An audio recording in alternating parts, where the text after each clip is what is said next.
Alright guys, today we are working on the 2003 Toyota Avalon. I did the rear struts a while back, about 150 bucks. So today, I didn't do a video on that, but today I'm going to do the fronts and I'll take you guys along with me. First off, break the lug nuts loose, of course, and then take your jack it up on the pinch weld, and then take the wheel off, and I'll show you what's next. Alright, so we have the wheel off. Gonna need to get rotors here soon, into winter probably, so I'll do a video on that. But I always, before we're in the Midwest, rust. It's lovely. So I always get some of this PB. Oh man, it does wonders. Make your life 10 times easier.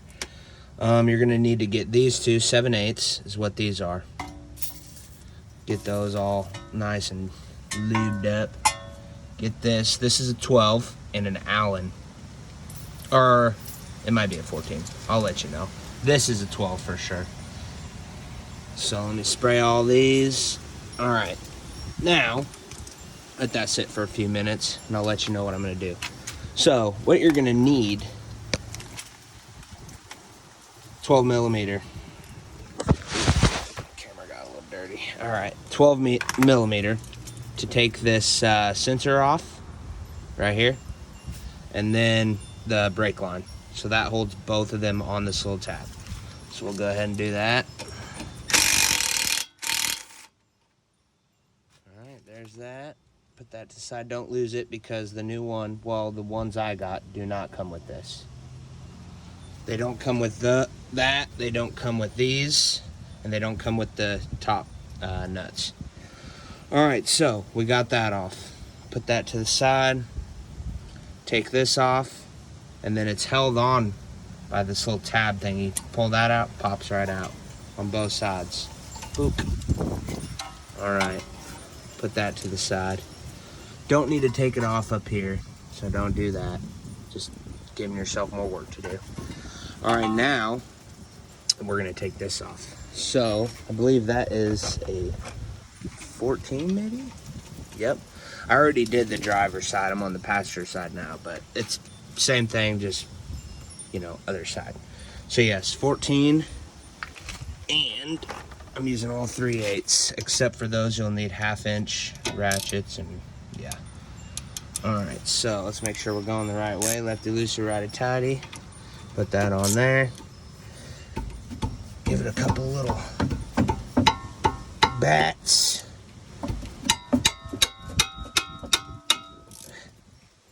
Okay, just get it loose.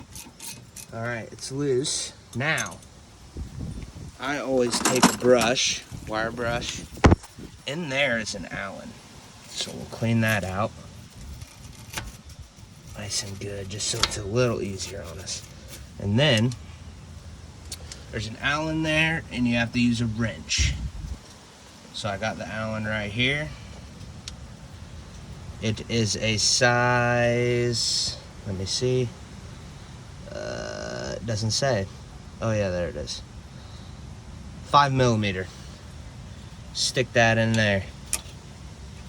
Make sure it's the right size because you will strip this out. It might be a little small, but you want it to be snug. Get it in there nice. Okay. And now, 9/16 wrench. Boom. And you just twist this left and pull this up. And I can't really do that on while I'm recording. Let me try.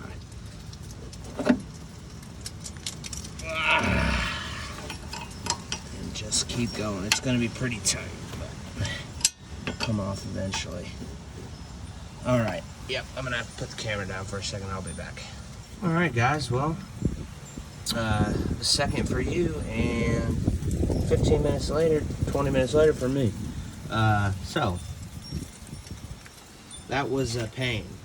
But the other side went really smooth. But this side,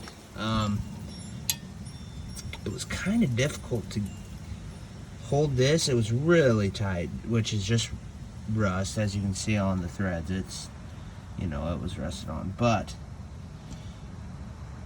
be careful you don't round this off, because I got really close. But I have a long one, so what I did is I had it hit there, and I pulled down, but I also had to push it up so it wouldn't slip out. So I had to push it up, have it sit on that, and then wrench it. It probably would make it a lot easier to just get some bits, but I don't have the right size. And then you could use a ratchet and, you know, with a bit in there, an Allen, and you could crank on it when you hold it with a wrench. Probably be easier, or drill. Yeah, would be easier. But so get a good set of Allens if you're gonna do this job. But next is, all that's left is to pop these out. So what I'm gonna do, and then the top, of course, but that's what's next. So I have 1/2 inch 7/8, and that fits perfect, just like that. All right, so I'm gonna, and then you have to hold it the other side with another 7/8. So I'm gonna do that, and I'll be back. All right, so we got those out, super easy. I take the bottom one out, and then to get the top, push on it just a little bit, and it'll pop right out, as you can tell. So next, get this stuff out the way. Super windy out today. And sorry, just bink, pop it right out until it comes. And just pop it out. Drop my phone, so I have to restart. So you stick it in here, just kind of wiggle it, it'll come eventually. I'd have to figure out the best way to pop it out. Get in here maybe, give it a little shove. And boom, she's out. Just like that. This will kind of move out the way, just like that. Push over. Get these out the way. And then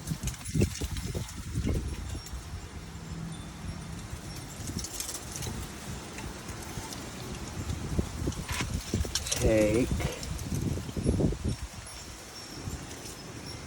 your 14. Take these off. And I'll be back because I need 2 hands. Alright guys, we got her out. Alright, so it goes in there like this. Just like that. These are what go through the top. I'll show you that. There's three studs right through here. And yes, they do go a certain way. Boom, boom, boom. Take those off. This was still on there, but once you take the shock out, it just, you know, pops right out. So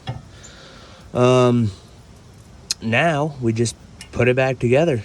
So I'm gonna put it back together, and I will show you basically how I did it. The worst part of putting it back in, like I said, I did the other side already, is having to get this back on. You gotta shove the sway bar. This is the sway bar, and this is like a sway bar link. You have to push that down and pop it in there. But if I run anything, I'll start the video up and show you what I'm doing. All right, guys, we are done. So I'll give a couple pointers from when I was running through it. Leave these loose.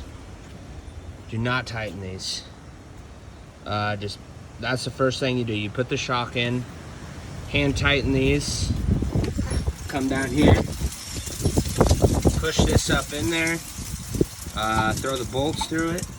I always do the bottom one first, get the bottom through, and then the top, you just kind of got to finagle with it until you get it in, and it'll get to about there, and then just tap it in with the hammer while you push up.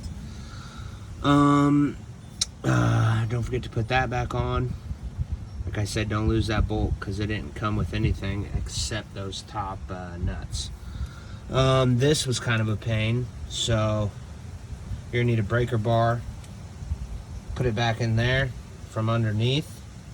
You got to push down, or if you have another jack, you can jack it up from the bottom down here, and it'll compress this spring to be able to get this back on. But let me back out a little bit. Yeah, that's it. Brand new. Old ones, like I said, I got them from Rock Auto. I do everything on all the vehicles, and I always go through Rock Auto.